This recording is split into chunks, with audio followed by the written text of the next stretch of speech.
मरहबा collection mall, readymade कपड़ों का भरपूर खजाना। Jeans pant, T shirt, cargo pant, night pant, बच्चे और बच्चियों के लिए अच्छे खूबसूरत और उम्दा ड्रेस। पता याद रखें, जमुर हाई स्कूल मेन रोड, जैतून हजीन मस्जिद के पास। जैसे मालेगांव महानगर पालिका में घंटा गाड़ी कामगार और सफाई कामगार, ये सब कामगार ठेकेदारी में काम कर रहे हैं और आपको पता है कि हम उनको किमान वेतन मिलना चाहिए, ESI प्रोविडेंट फंड लागू होना चाहिए, उनको बोनस मिलना चाहिए। जब काम करते तो उसके लिए जो साधन लगता है वो सुरक्षा साधन मिलना चाहिए, उनका बोनस जो दिया नहीं वो मिलना चाहिए। ये सब सवाल पेंडिंग थे। तो नए कमिश्नर साहब आए हैं तो उनके साथ में आज चर्चा करने का निर्णय था। वो हिसाब से अभी उनके साथ में सभी मांगों के बारे में काफ़ी अच्छी चर्चा हो गई। हमने दो बातें उनके सामने रखी है कि जो ठेकेदार कानून का अमल नहीं करता है, किमान वेतन और कामगार के जो कानून है उसको अमल नहीं करता है और कामगार का शोषण करता है, वो ठेकेदार को आपको निकालना चाहिए, उसको ब्लैकलिस्ट करना चाहिए। और जो ठेकेदार, एक तो ये लोगों को महानगर पालिका में कायम करना चाहिए क्योंकि ये रोज़ का काम है।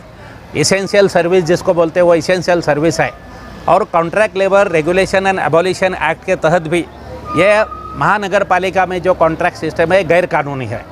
तो हमारी ये पहली डिमांड थी कि ये ठेकेदारी को समाप्त करो और महानगर पालिका के माध्यम से उनकी तरफ से इन लोगों से काम करवा लो। ये पहला मुद्दा था। दूसरा था कि लोगों का जो महंगाई भत्ता बढ़ा है वो उनको मिला नहीं है। जो सफाई कामगार है उनको 4 घंटा काम दिया जाता है, उनको 8 घंटा काम मिलना चाहिए, पूरा किमान वेतन मिलना चाहिए।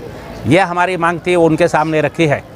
और उसके साथ में उनका बोनस जो 2022-23 का बोनस है वो बोनस भी उन्होंने नहीं दिया है। वैसे ही परमानेंट वर्कर जो है महानगर पालिका के, उनका भी बोनस नहीं मिला है। उनके पिछले बजट में उसकी तरतूद है मगर फिर भी उनको बोनस नहीं मिला है, वो बोनस भी देना चाहिए। ये भी हमने मांग रखी है। अभी नई कंपनी को टेंडर दिया जाने वाला है, आचार संहिता की वजह से रुक गया है। आचार संहिता के बाद फौरन नई कंपनी को नया टेंडर दिया जाएगा, उस पर आपकी क्या राय है? टेंडर देना चाहिए? हमारी मांग तो ऐसा है कि कोई ठेकेदार लाने की ज़रूरत नहीं। आप महानगर पालिका के माध्यम से ये काम चलाना चाहिए और ठेकेदारी को समाप्त करना चाहिए। दूसरा बात है कि अगर किसी को ठेका दिया भी जाता है तो वो ठेकेदार को इन्होंने महापालिका ने स्पष्ट रूप में बोलना चाहिए कि किमान वेतन, महंगाई भत्ता, बोनस, छुट्टी, ये सब अधिकार ये कामगारों को मिलेंगे, इसकी खातिरी करके उनको देना चाहिए। अगर नया ठेकेदार आके भी अगर कानून का अमल नहीं होगा तो वह चलेगा नहीं। यह हमने कमिश्नर साहब को बताया। का जो बना हुआ है सिस्टम देने का, पार्लियामेंट जो हुआ है उसमें किमान वेतन, ESI और उसमें जो है तो सारे लिए गए लेकिन अमल बजौनी नहीं होती। वही बात आज कमिश्नर साहब से बात हुई है कि जो पहले के दोनों ठेकेदार हैं उनके जो एग्रीमेंट है उसमें किमान वेतन और सब लिखा हुआ है मगर उसका अमल नहीं होता है। तो यह महापालिका की जिम्मेदारी है कि वो अमल बजावनी करने की जिम्मेदारी महापालिका की है। हमने ये भी बताया उनको, अगर ठेकेदार ये नहीं करेंगे तो हम ये महापालिका से ये पैसा वसूल करेंगे।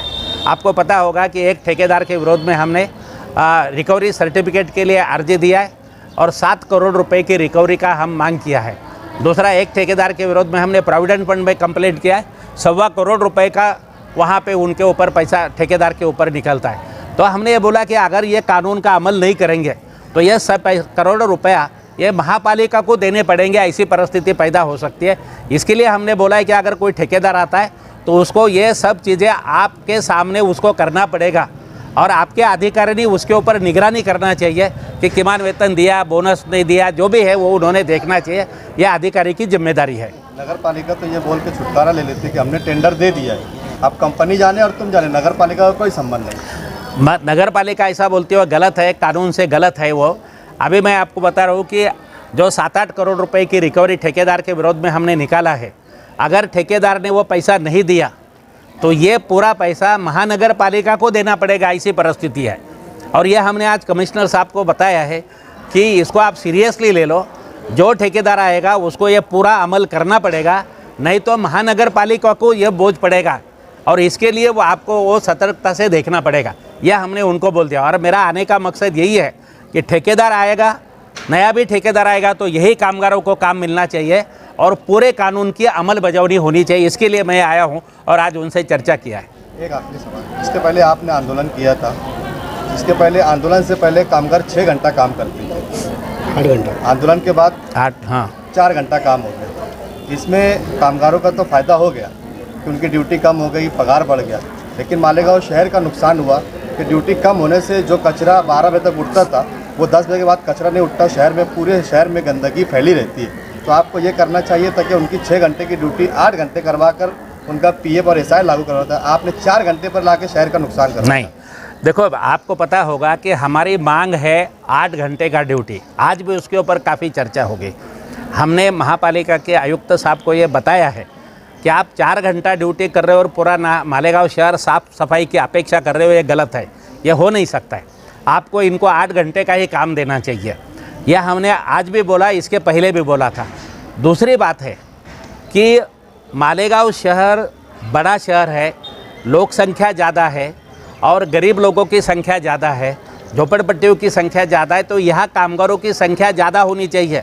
नासिक और बॉम्बे की तुलना में यहाँ पे कामगारों की संख्या ज़्यादा होगी तो ही यह शहर साफ़ सुथरा हो सकता है। यह भी हमने आज उनको बोला है।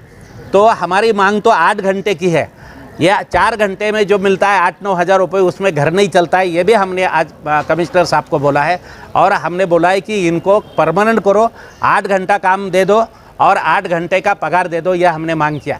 अभी हो रहा है कि महापालिका का पैसा खर्चा हो रहा है मगर शहर की सफाई भी नहीं हो रही है और कामगारों को भी न्याय नहीं मिल रहा है, ये बात है। मगर अगर ठेकेदार हमको पूरा 8 घंटे का किमान वेतन नहीं देंगे तो हम फुकट में काम नहीं करेंगे। तो हमने ये बोला है कि जो तू जितना पगार देगा कानून से उतने घंटे हम काम करेंगे। इसके लिए हम वो 4 घंटा काम कर रहे हैं। अगर वो 8 घंटे का पगार देते हैं तो हम 8 घंटा काम करने के लिए तैयार हैं। तो और ये क्यों होता है आपको पता है कि यहाँ के जो महापालिका है, यहाँ के जो सत्ताधारी है, उनकी जिम्मेदारी है। यह सरकार ने भूमिका लेनी चाहिए कि 4 घंटे के बजाय 8 घंटा ड्यूटी देने का। तो सरकार ये काम नहीं कर रही है। यहाँ के नेता लोग उसके बारे में कुछ बोलते नहीं, ये बात है। क्या आश्वासन दिया कमिश्नर साहब ने? कमिश्नर साहब ने बोला कि काफ़ी सवाल इसके पहले भी परमानेंट लोगों के, कॉन्ट्रैक्ट लोगों के एक एक करके, देखो लोगों को टाइम पर पगार नहीं मिलता था।